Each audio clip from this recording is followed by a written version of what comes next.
नमस्कार स्टूडेंट्स, मैं अंकुर कुमार फिजिक्स की क्लास में आपका स्वागत करता हूं। लास्ट लेक्चर हम कंटिन्यू नहीं कर पाए थे, उसको यहां तक छोड़ दिया था श्रेणी क्रम संयोजन में। इसके बाद में यहां से हम इसको कंटिन्यू करते हैं। देखो, श्रेणी क्रम संयोजन में हमने बात करी थी कि प्रत्येक प्रतिरोध पर अलग अलग विभवांतर आएगा, क्योंकि बैटरी का कुल विभव है वो इन पे अलग अलग जाएगा। इस पे V1 आता है, इस पे V2, इस पे V3 और इस पे Vn। तो ऐसे करके जब इसका अलग अलग विभवांतर होगा, वो विभवांतर होगा इनके प्रतिरोधों के क्या होता है, अनुपात में होता है। क्योंकि V बराबर IR होता है ओम के नियम से, और I कांस्टेंट होगी, तो विभवांतर होगा वो किसके अनुपात में होगा, V समानुपाती आ रहा है R के, मतलब प्रतिरोधों के अनुपात में होता है। और यहां से श्रेणी क्रम संयोजन में प्रत्येक प्रतिरोधों पर जो कुल उत्पन्न विभवांतर है वो बैटरी द्वारा प्रदत्त कुल वोल्टेज के बराबर होगा। तो बैटरी द्वारा कुल प्रदत्त वोल्टेज V वो अलग अलग प्रतिरोधों पर उत्पन्न विभवांतरों के बीजगणितीय योग के बराबर होगा। तो यहां से हमने ये निकाला था, तो V की वैल्यू कितनी आई थी, I इंटू में R1 plus R2 plus R3 plus and so on plus में Rn तक आई थी। अब यदि हम मान लें कि ये सारे के सारे प्रतिरोध लगे हैं वो श्रेणी क्रम में लगे, तो श्रेणी क्रम संयोजन में इन सभी प्रतिरोधों का तुल्य प्रतिरोध कितना हो, Rs। मतलब कहने का मतलब है कि ये सारे प्रतिरोध मिलकर एक ऐसे प्रतिरोध की रचना करते हैं जिसका तुल्य प्रतिरोध कितना आता है, Rs आता है। तो यहां पर हम लिखेंगे, यदि श्रेणी क्रम संयोजन का तुल्य प्रतिरोध, यदि श्रेणी क्रम संयोजन का तुल्य प्रतिरोध Rs हो, तो तुल्य प्रतिरोध Rs हो तो Rs होने पर अब इन सारे प्रतिरोधों को हम रिप्लेस कर देंगे एक प्रतिरोध से जिसका मान कितना होगा, Rs। तो यहां पे देखो लगा देते हैं, ये एक प्रतिरोध लगा दिया हमने और इस प्रतिरोध का मान लेते हैं Rs और इसको बैटरी के टर्मिनल से जोड़ देते हैं। 20 वोल्ट की बैटरी के टर्मिनल से जोड़ दिया, तो इसमें जो प्रवाहित होने वाली धारा है वो कुल धारा I है, वो इसी Rs में से होकर प्रवाहित होगी। तो इसके लिए जो सारा का सारा वोल्टेज है वो इस पे जाएगा, इस Rs प्रतिरोध पे। तो यहां से कितना होगा, V बराबर होगा I इंटू में Rs, क्योंकि ओम के नियम से क्या होता है, V बराबर I इंटू R। तो I तो आ गई धारा और प्रतिरोध कितना था, Rs। तो I इंटू Rs किसके बराबर होगा, V के बराबर। तो इसको मान लो समीकरण नंबर 2, ये समीकरण नंबर 3। यदि हम श्रेणी क्रम संयोजन का तुल्य प्रतिरोध Rs मानते हैं, तो सारा का सारा बैटरी का वोल्टेज है वो इस Rs के सिरों पर चला जाता है और इस तरह से आ जाएगा। अब यहां पे ये भी बैटरी का कुल वोल्टेज है और ये भी बैटरी का कुल वोल्टेज है, तो समीकरण 2 और 3 से इन दोनों को क्या कर दें, बराबर कर देते हैं। तो समीकरण 2 व 3 से, समीकरण 2 व 3 से तो दोनों को बराबर लिखें, तो क्या होगा, इस V की जगह हम इसको रिप्लेस कर देते हैं I इंटू Rs। तो I इंटू में Rs बराबर होगा I इंटू में R1 प्लस में R2 plus R3 and so on plus में Rn। यहां से I को कैंसिल कर देंगे, तो Rs की वैल्यू किसके बराबर आ रही है, तो Rs बराबर होगा R1 प्लस में R2 plus R3 and so on plus में Rn। अर्थात श्रेणी क्रम संयोजन का तुल्य प्रतिरोध क्या आ रहा है, संयोजन में उपस्थित प्रत्येक प्रतिरोधों के बीजगणितीय योगफल के बराबर होता है। यही श्रेणी क्रम संयोजन का तुल्य प्रतिरोध आता है।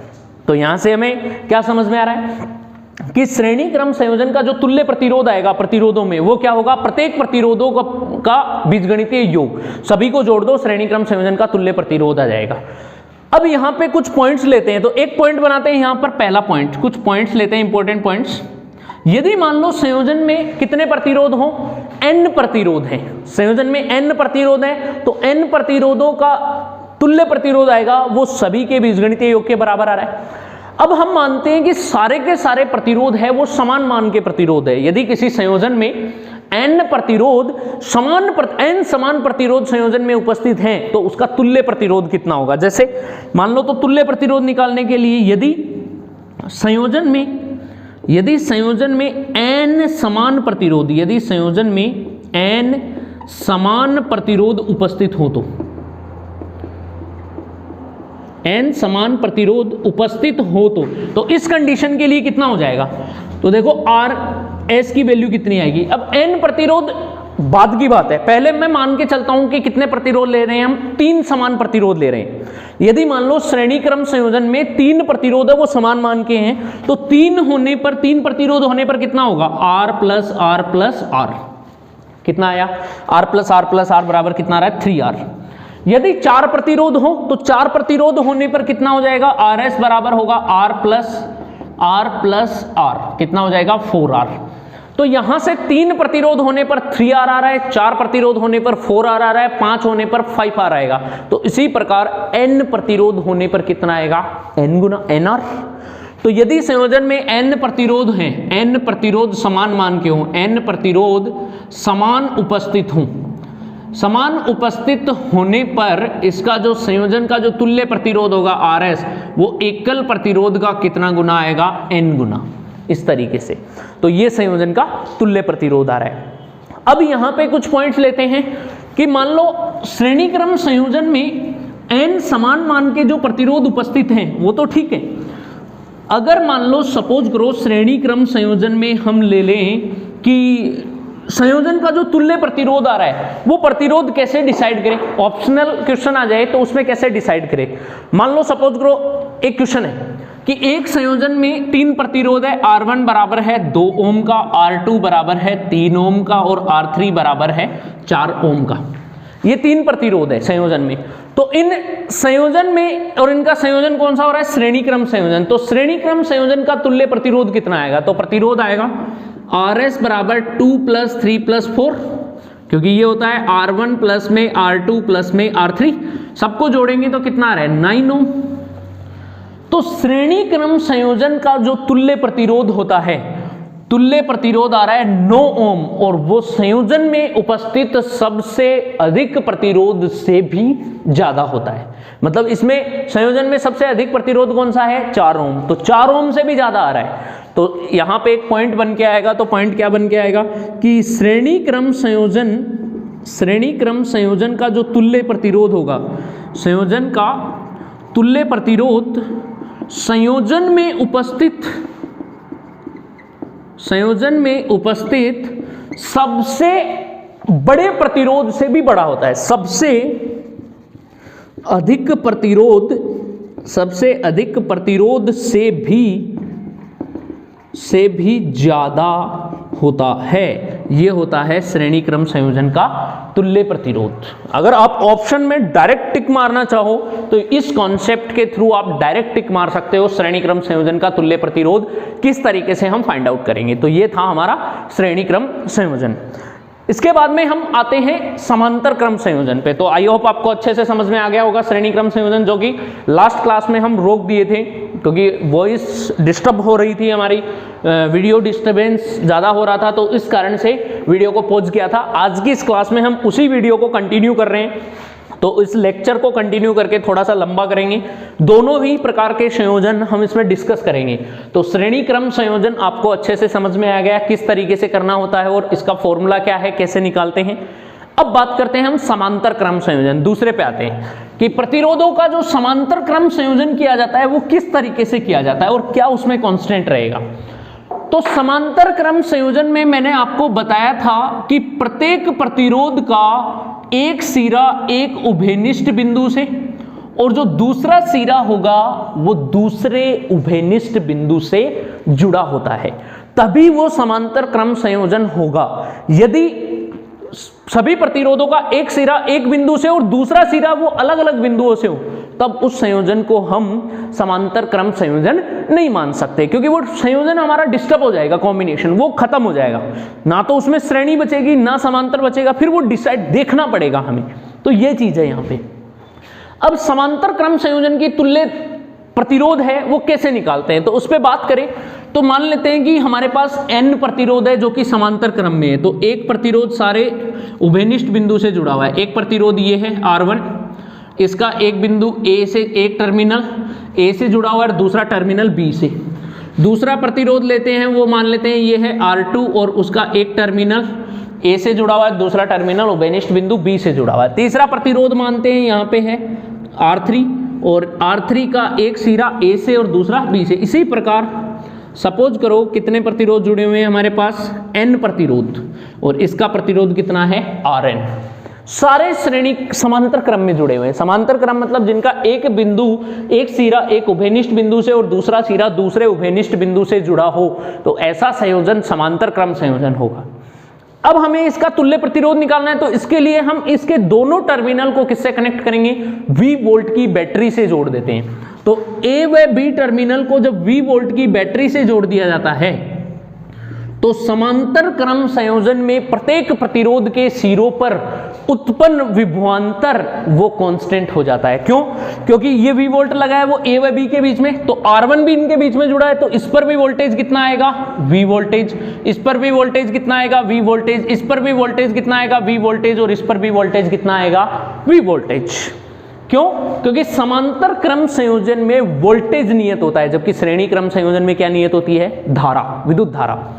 तो समांतर क्रम संयोजन में वोल्टेज नियत होने पर हम लिख सकते हैं V बराबर क्या होगा, कांस्टेंट, ये हो जाएगा नियत।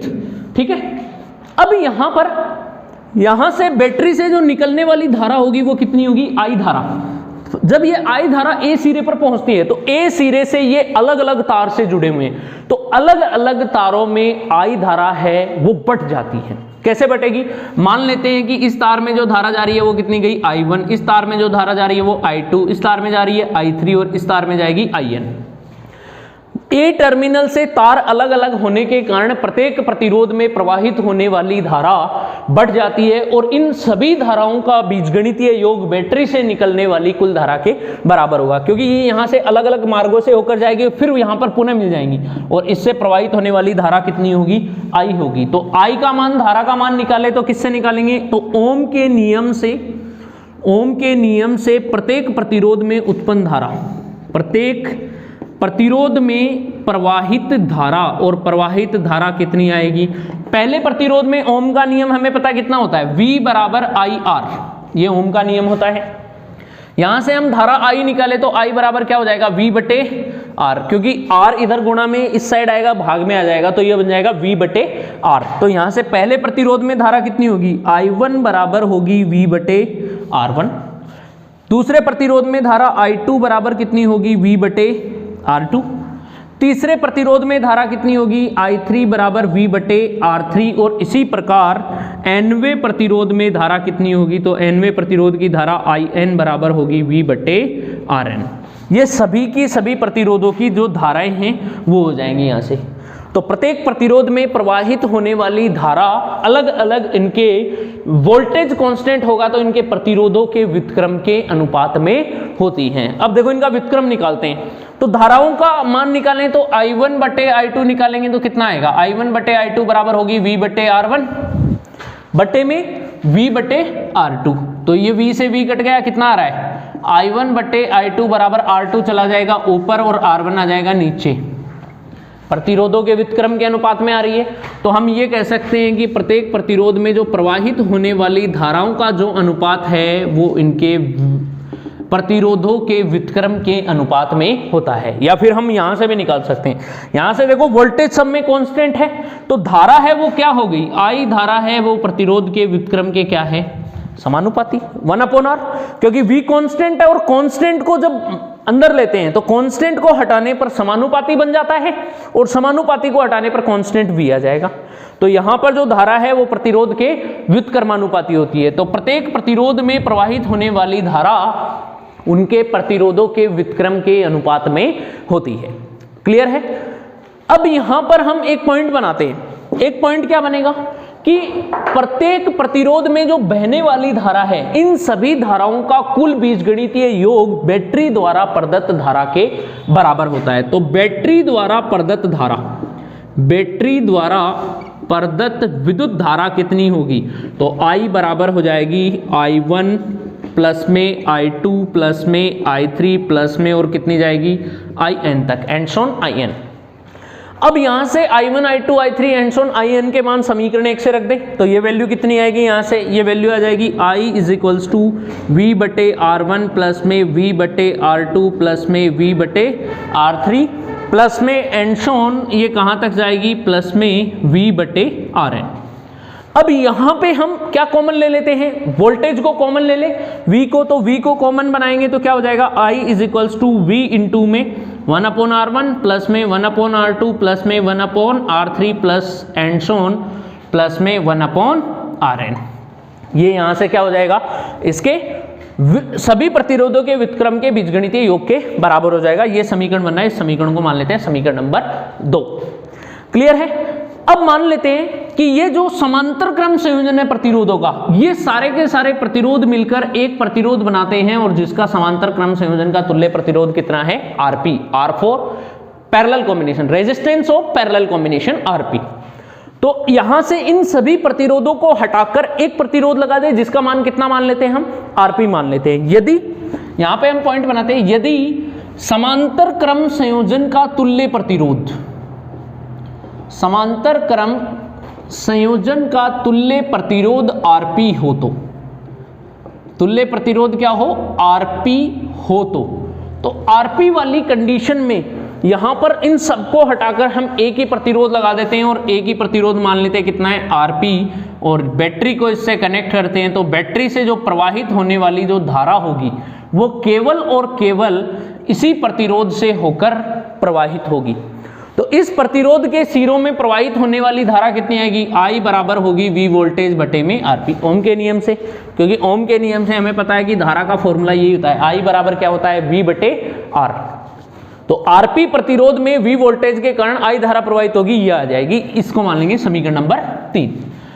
अब बैटरी द्वारा कुल प्रदत्त धारा समीकरण 2 से ये है और समीकरण 3 में वो आ रही है, तो समीकरण 2 व 3 से दोनों बराबर होंगे। I की वैल्यू यहां से इसमें पुट कर देते हैं, तो समीकरण 2 व 3 से, समीकरण 2 व 3 से ये वैल्यू पुट करेंगे तो क्या बनेगी? यहां से इस I की जगह वो वैल्यू पुट करेंगे, V अपॉन आरपी बराबर होगी, V यहां पे कॉमन है और ये वैल्यू यहाँ पे रख देते हैं, कितनी आ जाएगी? 1 अपॉन R1 प्लस में 1 अपॉन R2 प्लस में 1 upon R3 plus and Son plus में 1 अपॉन Rn। V से V कैंसिल कर देते हैं तो कितना बचेगा? तो ये आएगा 1 अपॉन RP बराबर होगा 1 अपॉन R1 प्लस में 1 अपॉन R2 प्लस में 1 upon R3 and Son plus में 1 अपॉन Rn। और ये क्या आ रहा है? समांतर क्रम संयोजन में तुल्य प्रतिरोध का समीकरण। तो समांतर क्रम संयोजन का जो तुल्य प्रतिरोध है उसका व्युत्क्रम संयोजन में उपस्थित प्रत्येक प्रतिरोधों के व्युत्क्रमों के बीजगणितीय योग के बराबर होता है। तो इसे समांतर क्रम संयोजन का तुल्य प्रतिरोध निकाल सकते हैं।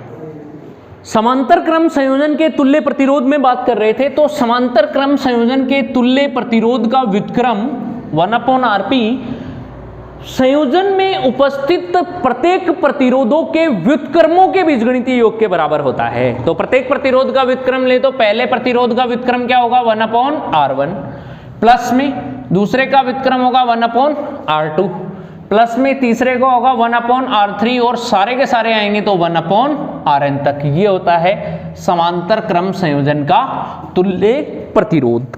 ठीक है, यहां से निकाल सकते हैं। अब हम यहाँ पे कंडीशंस लेते हैं। कंडीशंस ये लेते हैं, मान लेते हैं कि संयोजन में हमारे पास कितने प्रतिरोध है? 2 ही हैं, सिर्फ ओनली 2 प्रतिरोध मानते हैं। तो पहली कंडीशन हम ले लेते हैं, यदि संयोजन में 2 प्रतिरोध हो, यदि संयोजन में केवल 2 प्रतिरोध हैं और 2 प्रतिरोध होंगे तो उनका तुल्य प्रतिरोध कैसे निकालेंगे? 2 प्रतिरोध हो तो तुल्य प्रतिरोध आ जाएगा 1 अपॉन आरपी बराबर होगा 1 अपॉन R1 प्लस में 1 अपॉन R2। यहां से तुल्य प्रतिरोध हमें आरपी निकालना है तो इसका एलसीएम ले लेते हैं। तो एलसीएम आ जाएगा 1 अपॉन आरपी बराबर R1 R2, दोनों एलसीएम ले लेंगे। R1 से R1 कैंसिल, कितना? R2 प्लस में R2 से R2 कैंसिल, कितना आ जाएगा? R1। तो ये कितना बन रहा है? R1 प्लस R2 बटे R1 प्लस में R2 बटे में R1 R2। हमें आरपी की वैल्यू निकालनी है, पलट दो, इसकी टांग ऊपर कर दो, सर नीचे कर दो, तो टांग ऊपर करते ही क्या हो जाएगा?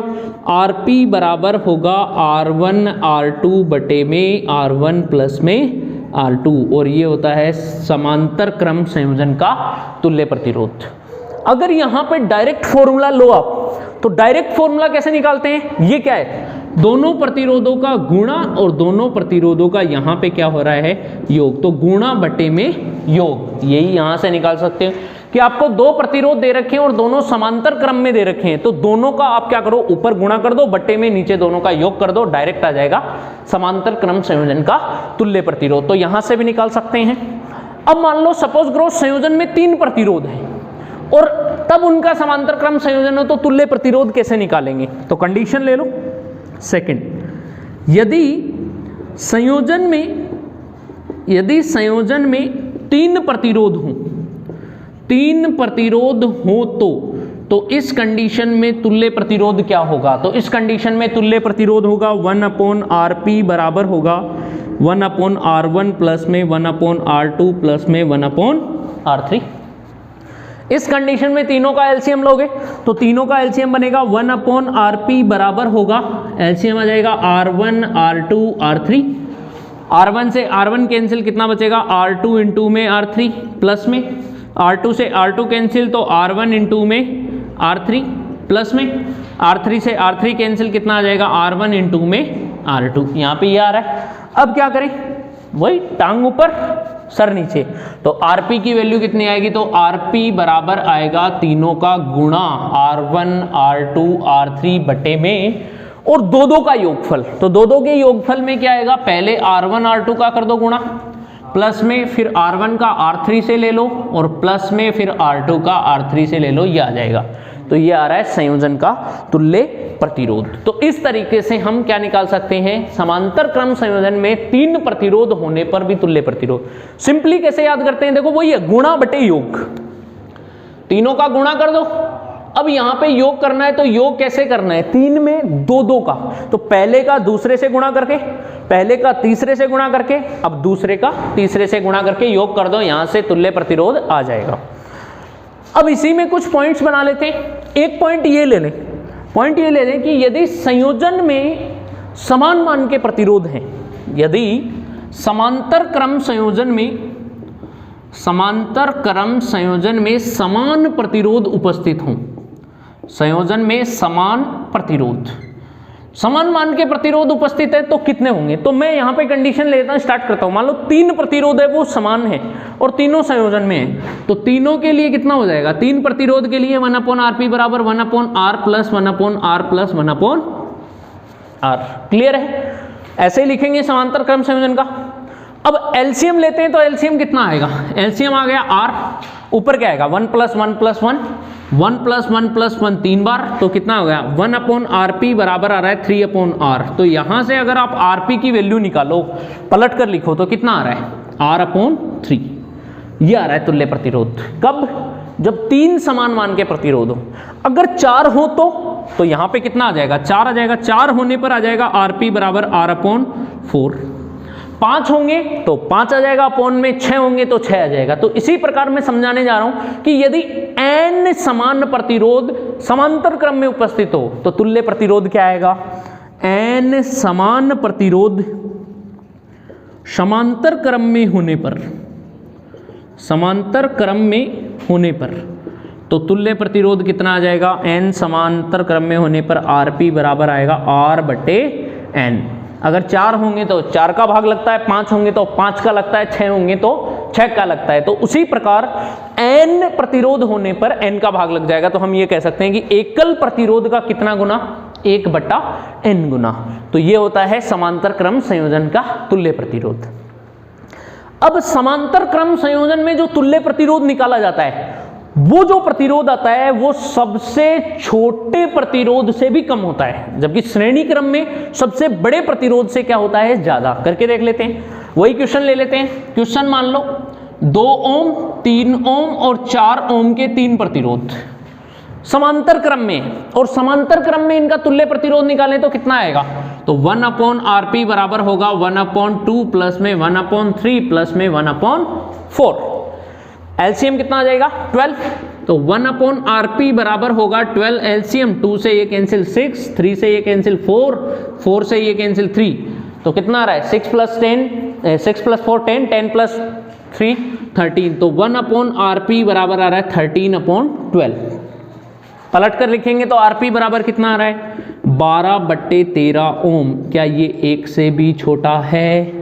1 ओम से भी छोटा है। 1 ओम से भी छोटा है, तो ये 1 ओम प्रतिरोध सबसे कम प्रतिरोध से भी क्या आ रहा है? कम। जबकि श्रेणी क्रम संयोजन में क्या होता है? श्रेणी क्रम संयोजन का तुल्य प्रतिरोध संयोजन में उपस्थित सबसे अधिक प्रतिरोध से भी अधिक होता है, और समांतर क्रम संयोजन का तुल्य प्रतिरोध संयोजन में उपस्थित सबसे कम प्रतिरोध से भी कम होता है, तो ये है समांतर क्रम संयोजन। तो आई होप आपको ये लेक्चर बहुत अच्छा लगा होगा। पूरा डिटेल से डिस्कस कर दिया है मैंने समांतर क्रम संयोजन, श्रेणी क्रम संयोजन को। आप इसको देखिए, वीडियो को अपने दोस्तों के साथ शेयर कीजिए। और आज के इस लेक्चर में हम इतना ही करेंगे। नेक्स्ट लेक्चर में हम क्वेश्चन से रिलेटेड कुछ लेंगे, यहाँ से क्यूरीज जो भी होंगी हमारी, क्वेश्चंस लेंगे डिफरेंट टाइप के, उनको सॉल्व करेंगे। और नेक्स्ट जो हम चलेंगे वो नेक्स्ट हमारे टॉपिक में मूव कर जाएंगे अगली क्लास में। तब तक के लिए आप देखते रहिए, अपने साथ बने रहिए। Thank you, have a nice day.